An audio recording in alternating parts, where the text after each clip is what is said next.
Ya, Assalamualaikum rakan segar Siti Ramiza. Apa kabar pagi ini? Waalaikumsalam warahmatullahi wabarakatuh rakan segas. Alhamdulillah saya berada dalam keadaan yang baik pada pagi ini. Begitu juga dengan rakan segas yang berada dalam studio. Ya, Alhamdulillah. Alhamdulillah. Ya. Dan kami percaya keadaan cuaca sana pun baik-baik juga ya. Alhamdulillah Nurhanisa, keadaan cuaca pun dalam keadaan yang baik pada pagi ini. Alhamdulillah. Jadi bolehlah kita hiking selepas ini daerah Temburong.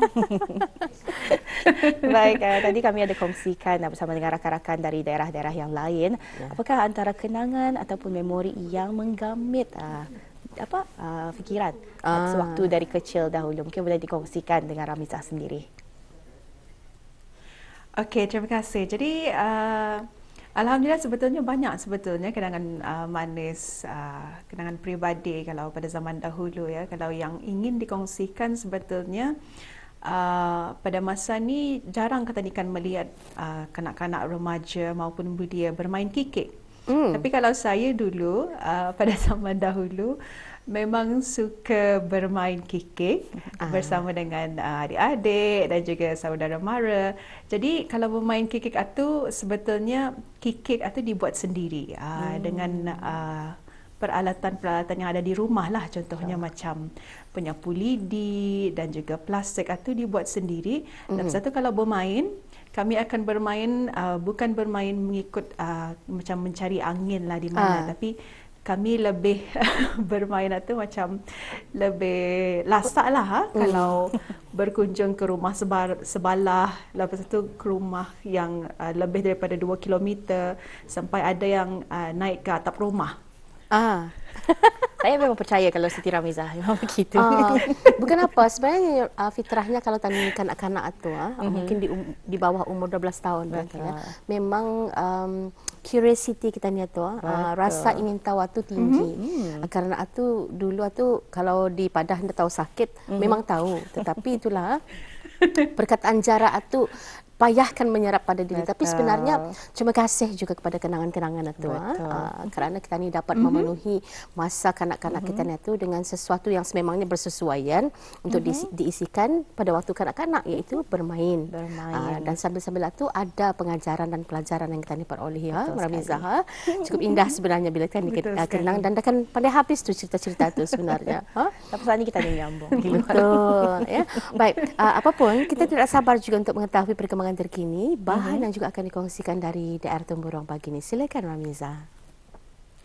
Baiklah, terima kasih rakan segas kita Sarinah dan juga Nur Anissa ya. Bismillahirrahmanirrahim. Assalamualaikum warahmatullahi wabarakatuh. Terima kasih atas kesetiaan Auda kerana terus bersama dengan Rampai Pagi lintas langsung dari daerah Temburong untuk pertemuan kita pada hari ini di hari Jumaat 6 hari bulan September 2024 Masihi, hari yang penuh berkah penghulu segala hari ya. Selamat pagi, salam sejahtera dan juga salam ceria Auda. Seperti biasa saya mengharapkan agar Auda semua berada dalam keadaan yang sihat sejahtera dimanapun Auda berada ya. Dan seperti yang dikongsikan sebentar tadi, alhamdulillah keadaan cuaca di sekitar kawasan Pekan Bangar pada pagi ini berada dalam keadaan yang baik dan cerah. Jadi kita mengharapkan apa sahaja aktiviti yang akan Auda selenggarakan pada pagi ini semuanya berjalan dengan lancar. Baiklah Auda, dalam pertemuan kita akan saya kongsikan terlebih dahulu satu info semasa, iaitu mengenai sambutan Minggu Penyusuan Susu Ibu Sedunia 2024. Acara ini akan diadakan pada hari Sabtu, iaitu pada hari esok 7 hari bulan September 2024 bermula pada pukul 8 pagi sehingga 11.30 pagi dan akan diadakan di Kompleks Utama Bumi Putra daerah Temburong ya. Jadi sebetulnya banyak sahaja yang akan diadakan pada hari esok, iaitu antara pameran dan juga sambutan untuk semua dan juga ada kuis dan peraduan mewarna bagi kanak-kanak ya. Alhamdulillah, itulah satu info semasa yang dapat saya kongsikan. Apa kata seterusnya, kita terus saja menyaksikan bahan yang telah pun dibuatkan. Untuk itu kita saksikan bersama.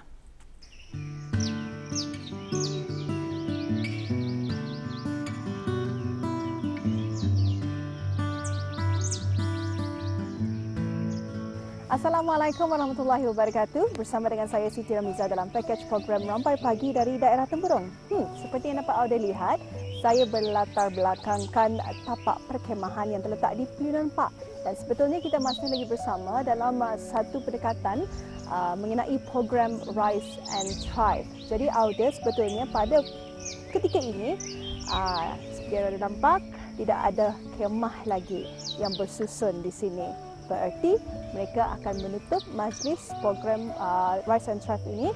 Jadi kita akan melihat dan kita akan mengambil pendekatan bersama dengan para peserta yang mengikuti sama ada mereka suka atau tidak suka selama mengikuti Rise and Thrive program ini. Untuk itu, tersedia bersama dengan saya.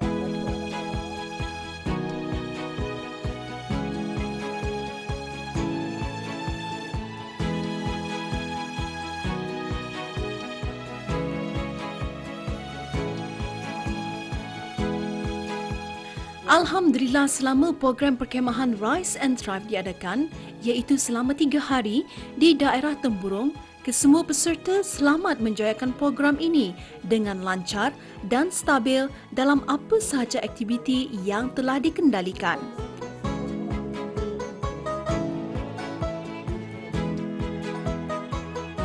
Asas program ini adalah kerjasama di antara ahli di dalam setiap kumpulan, tidak mengira kawan rapat dan sebagainya.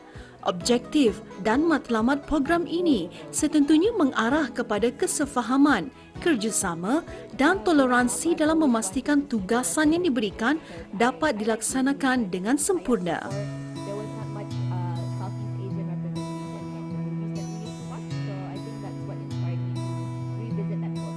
Aktiviti-aktiviti dalam modul program ini terbahagi kepada banyak pecahan mengikut tahap dan kesusahan.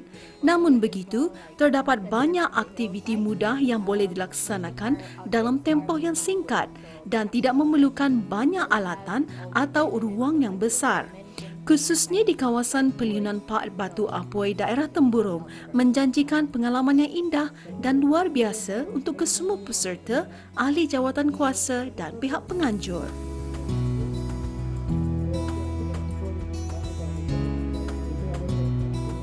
Semoga dari program yang mereka ikuti ini dapat membina diri individu di dalam pasukan yang bersedia untuk berubah menjadikan diri individu yang lebih efisien, membentuk pasukan yang dinamik, bersatu dan berdaya saing serta meningkatkan kebolehan komunikasi dan meningkatkan motivasi diri sambil mempelajari teknik mengurangkan stres.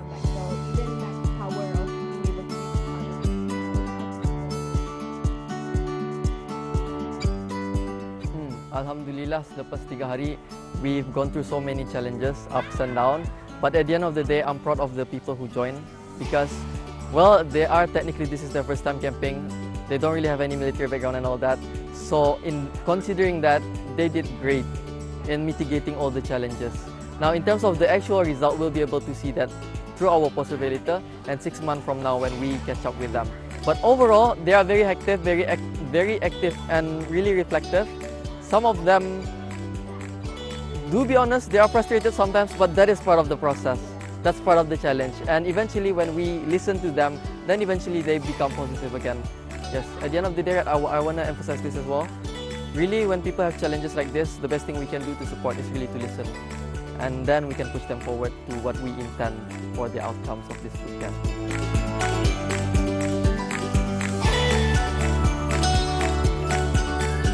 Penekanan yang diberi kepada aktiviti peserta di mana pelbagai aktiviti persendirian dan berkumpulan telah diadakan. Peserta juga dapat memberi dan berkongsi pendapat dan di samping itu melaksanakan pendapat tersebut. Di mana yang bersesuaian, aktiviti yang diadakan termasuklah ceramah pendek, perbincangan dalam kumpulan, persembahan persendirian yakni berkumpulan, tontonan klip video, lakonan, aktiviti dalaman luaran dan kajian kes.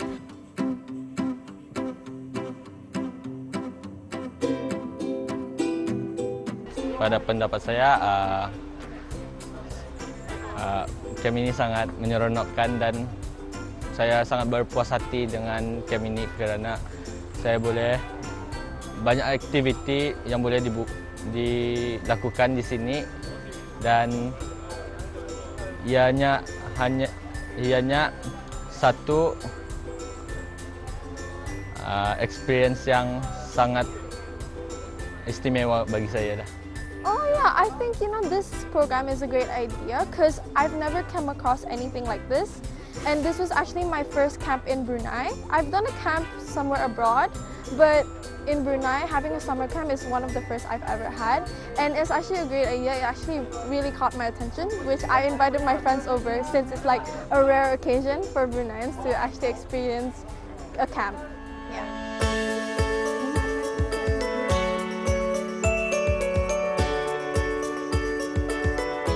Dalam dunia yang dinamik dan pantas, di tempat sekolah di usia dini ini, memupuk hubungan yang kukuh di kalangan individu adalah penting untuk mewujudkan persekitaran yang harmoni dan produktif. Aktiviti pembinaan pasukan telah muncul sebagai alat yang berkuasa untuk meningkatkan kerjasama. Dengan melibatkan diri dalam pelbagai latihan dan cabaran, pekerja bukan sahaja membangunkan kemahiran interpersonal yang penting, tetapi juga mewujudkan ikatan yang memberi kesan positif bagi kehidupan individu tersebut.